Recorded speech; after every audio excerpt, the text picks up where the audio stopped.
If you're looking to get that rich, crisp, clear audio for your TV, you can do that through a soundbar. It'll tremendously enhance and improve the sound quality of your TV by adding this extra component of a soundbar. Now there are a slew of soundbars out there, and in today's video we are going to take a good look at this one here that's brand new. It's the Roku Smart Soundbar. We're going to unbox it, see what's inside the box, get it hooked up, and give it a sound test to see if this is a soundbar for you.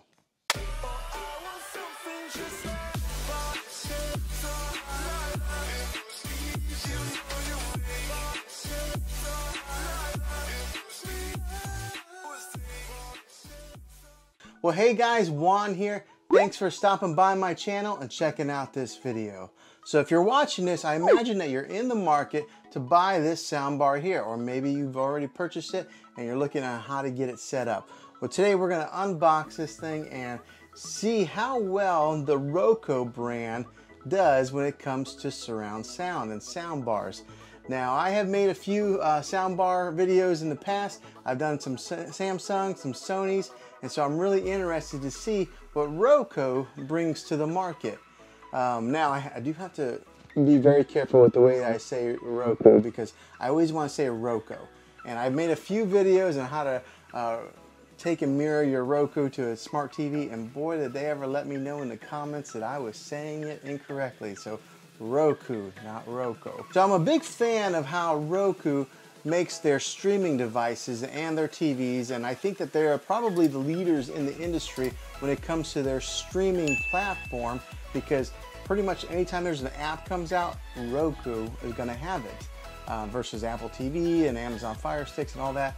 So what I really like about this soundbar is that Roku streaming is already built into the soundbar. So not only are you getting a soundbar, but you're also getting a streaming stick in the sense. So that was probably the most attractive thing that got me to take a good look at this particular item. Now this soundbar here does have a subwoofer that you can buy extra to help increase that bass and get a better surround sound feel, but I just went with the regular soundbar for now, and if I do like this, maybe I'll pick up the subwoofer and do a video on that later. But let's go ahead and unbox this thing here, see what's inside.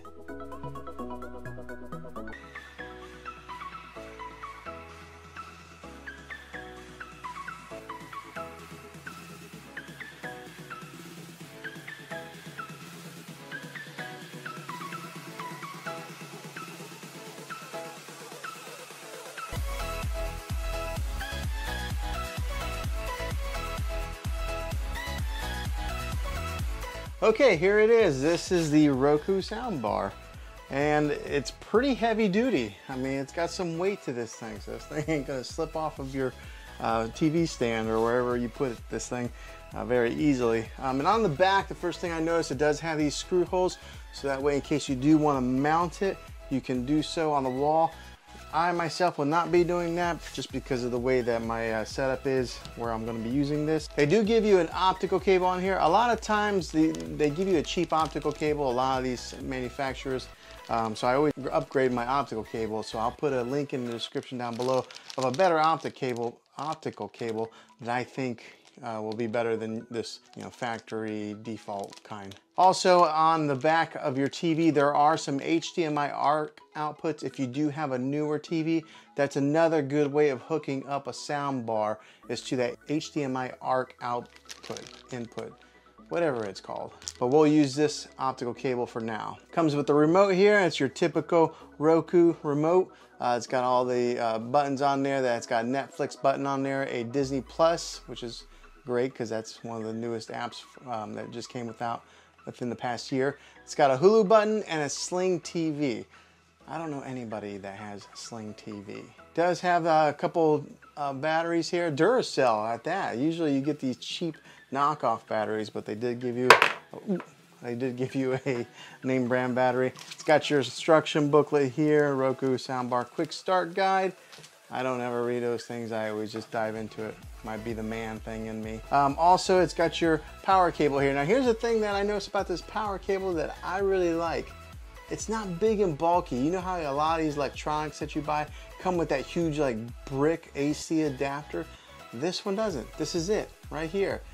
I think that a lot of these electronics should go this route. I don't know what kind of technology they have to do to thin out the cable, but I like it when it's a small cable like this and it's not just more clutter with those big AC adapter bricks. And then also they gave me an HDMI cable, which is great because a lot of these soundbars don't. They either give you the optical cable or the HDMI cable. They don't ever give you both.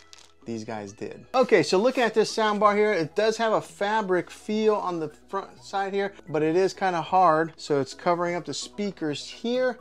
And on the top here, it's got the Roku branding. And then on the back, you do have a slot for a USB hookup in case you need to hook up something that way, a media streaming device or something. It's got the optical cable hookup here, HDMI, and then it's got a reset button on the back. And then it's got a spot to plug in the AC power adapter. On the bottom here, it does have a couple rubber feet to get some traction. Okay, before we go and get this thing set up, let me go ahead and put some measurements on here. I know it's a lot of these tech YouTubers never give you measurements. I like to because I like to measure out how this device is gonna look in my space. Is it gonna fit in between the legs that I have on my TV? You know, how's it gonna look? So let me go ahead and give you the measurements on it. I'm gonna go from side to side. We're about 32 inches exactly. The depth of this thing is 3 3/4, and then the height we're looking at 2 3/4. So that gives you the dimensions on this soundbar to see, you know, if it'll fit your space. Okay, so let's go ahead and get this thing set up on my TV and see what it sounds like. Okay, so now the soundbar is hooked up. I did hook it up with the HDMI cable, so if your TV, you have to look on the back of your TV, make sure that it has the HDMI ARC input. It's gotta be labeled ARC, and then hook it up that way. The reason I didn't hook up the optical cable like I normally do is because we are using the Roku streaming player through this, so hook up with that HDMI ARC output if you do have that. So it's all hooked up there. Now we just gotta pair the remote control and get it set up. So you just put your batteries in, and then there's a button that you push right here. Hold that down for about 3 seconds, and then it'll pair your remote with the soundbar. Okay, after you pair your remote with the soundbar, now you're just gonna follow the instructions on the screen to get started. Just go by step on what it says to do. Now, upon setting up, if you do have a TV that doesn't have the HDMI ARC input, no problem. You'll get a screen that comes up like this, stating that something went wrong. All you do then is just hook up your optical cable instead of using that HDMI. Okay, next up on the setup process, you'll come to a screen that comes to here where you gotta log on to either a computer or your smartphone. Go to roku.com/link, put in that code. You will have to create a Roku account if you don't have one, which isn't a big deal. The only big deal is they do ask for a credit card to put on file. That's if you're wanting to make any kind of purchases. But I've had Roku devices in the past. They don't like, you know, surprise charge you for anything. So don't fear that portion of it, but they do ask for that. And you do have to create an account to get further on this process. So go ahead and log in online, and once you do, it'll start updating the channels. It'll ask you what kind of streaming channels you want, whether it be like Netflix, Hulu. It'll try to get you to download some other channels, but you can just hit continue or skip on a lot of those. Just download the ones that you know that you're going to use. Okay, once it's complete, you'll see it says all done, and then you just click over, and then you'll get an intro video to your Roku player.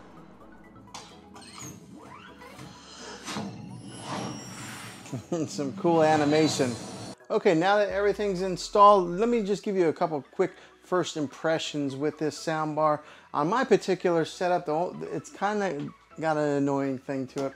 My legs come out right here, so the soundbar cannot go completely against the TV there. It does come out a little bit. So as you can see there's the legs, and then there's the soundbar. So it's gonna be out a little bit. So, I mean, it's not a big deal, it's not a deal breaker, but it would have been nice if it would have been able to push back in completely.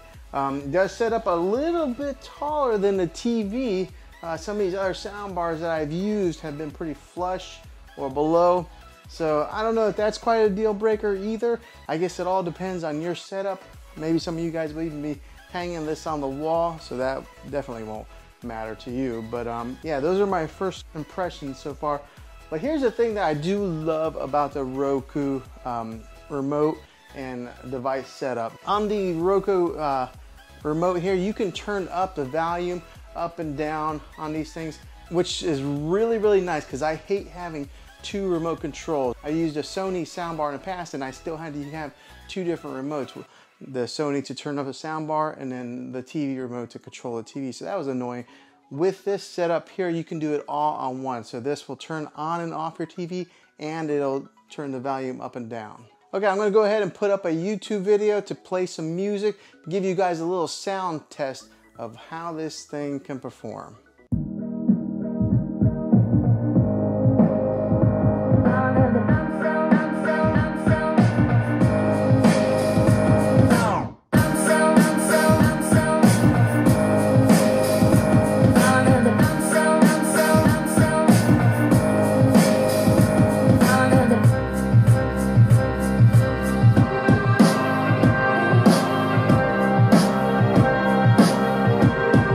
Okay, so I give you a little sample of what this soundbar can sound like, and just my first impressions of it, it's pretty loud. It does really, really well for a budget soundbar. But I know it's gonna be different on your end. Some of you guys are listening through a smartphone, some of you guys are listening through a computer, or maybe your TV. So you can't really gauge exactly a good sound output of this thing based on what you're listening to. So you'll just have to kind of take my recommendation for it. I think it's a pretty good sounding soundbar. Now I did crank it up to about volume 40 and that was plenty loud. It was too loud actually. So I couldn't imagine if you were to crank this thing up to like 75 or even full blast how loud this thing would get. But right there around the 30 mark would be plenty enough, especially for an area like this, which is a bedroom. So if your living space, I bet you that that'll be plenty loud enough for your living room also. So like I mentioned previous in the video, this soundbar does have an extra subwoofer that you can purchase with it to give you more of that booming and that bass sound whenever you are maybe listening to some kind of action movies that have a lot of explosions and stuff like that. That subwoofer would really come in handy for that. The only bad thing is that it's another thing that you have to buy. I think for your average consumer like myself, you could probably get away with just the soundbar itself. But if you are an audiophile and you want more, then get a subwoofer to add to this thing and you'll have a really good audio setup, a really good soundbar to enhance your movie watching experience. Now I am going to make another video on this soundbar after using it for a little bit of time, so be on the lookout for that. Make sure you subscribe to my channel so you don't miss that. If this video was helpful to you, go ahead and throw a thumbs up on it. And like I said, subscribe to my channel because I make tech videos all the time and I'd love to have you back on the next one. Till the next video, be creative.